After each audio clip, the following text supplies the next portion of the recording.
Ngayon, bago tayo magsimula, maaari po bang tumayo ang lahat? At Adrian, maaari ka po bang magpadasal?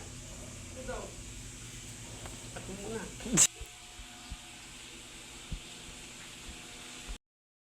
Bago po kayo magsipo, maaari po bang pakipulot po muna ang mga kalat sa ilalim ng inyong mga upuan. Tapos na po ba? Apo. Okay, ngayon naman, tingnan natin kung may liban ba ngayong araw sa klase. May liban po ba? Ngayon mga bata, meron tayong mga alituntunin na dapat sundin. Una, makinig ng mabuti sa guro. Pangalawa, ayusin ang mga gamit at panatilihin ang kalinisan. Pangatlo, respetuhin ang bawat isa. Pang-apat, kumilos ng may disiplina at kasipagan. Naintindihan po ba? Magaling. Ngayon, dito naman tayo sa pangalawang larawan. Ano kaya ang nakikita niyo sa larawan? Adrian? Tama! Ito ay ginagamit sa pagpuputol ng mahabang kuko. Pangatlo naman is, ito naman ay ginagamit sa paglilinis ng katawan.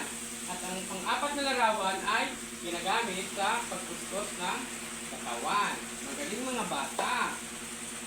Ngayon mga bata, mag-inanda ako sa inyong mga gawain. So, panuto, pagparisin ang hanay A at hanay B. Isulat ang titik ng tamang sagot. Mula sa hanay B, tapat lang bago ang bilang sa hanay A. So, sino ang mauna? Adrian? Emmanuel? Wilma? CJ? Ngayon, tingnan natin kung tama ang inyong mga sagot. Okay, number 1, pagsasaing. So, ang sagot niya ay letter D, pagluluto ng bigas. Tama po ba? Tama. Pangalawa na ay pagliligpit. Ang sagot niya ay letter C, pag-aayos na pagtatago. Tama. Tama. Conversion ng functional, makabagong pamamaraan. Number 5, letter B, tama. Okay, mahusay mga bata. Okay ngayon mga bata, ano ang pagkakaiba ng pagsasaing sa kaldero kumpara sa rice cooker? Yes, Adrian. Tama, magaling. Mas madaling magsaing sa rice cooker kumpara sa kaldero. Ngayon, bakit mahalagang sukatin ang dami ng tubig sa pagsasaing ng bigas? Yes, Ramon. Tama. Husay. Para hindi malugaw o mahilaw. Ngayon, mga bata, sa tingin nyo, ano ang mga kagamitan na ginagamit sa pagsasaing sa tradisyonal? Yes.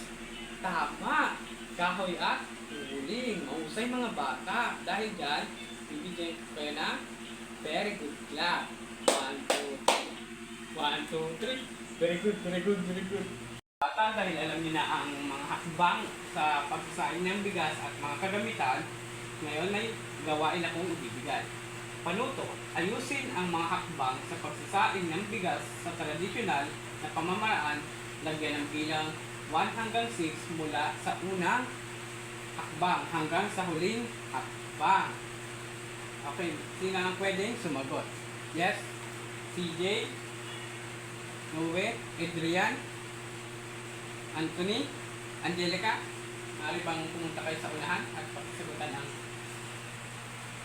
nasa atong gawain ito? Okay, ngayon, titingnan natin kung tama ba ang mga sagot ninyo. Okay, una, pagsusukat na bigas, tama. Pangalawa, paghulos ng bigas. Pangatlo, pagsusukat ng tubig. Pang-apat, pagluluto.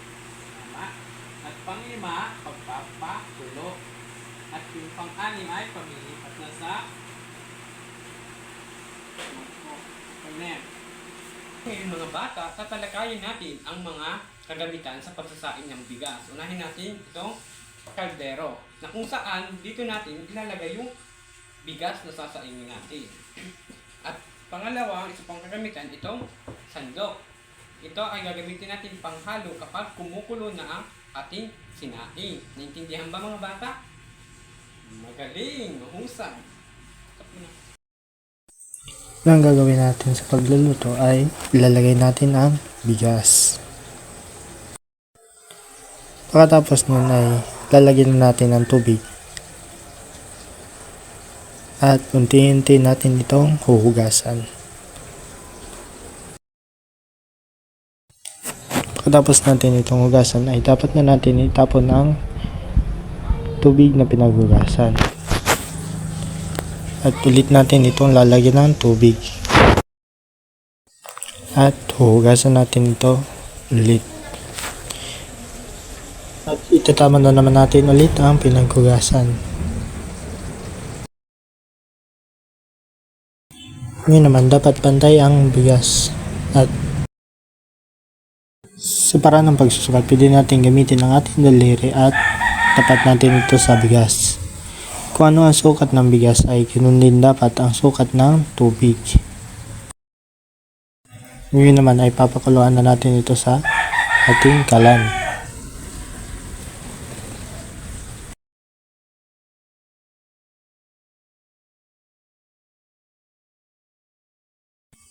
Yan ay kumukulo na. Antayin muna natin dito ng ilang minuto hanggang sa maluto. Tapos nan kumulo ay makikita nyo medyo maluto-luto na ito. Ngunit may mga tubig pa. Antayin natin ito hanggang sa mawala ang tubig at tatakpan na natin ito. Dapat ay mahina na ang apoy para hindi masunog ang kanin.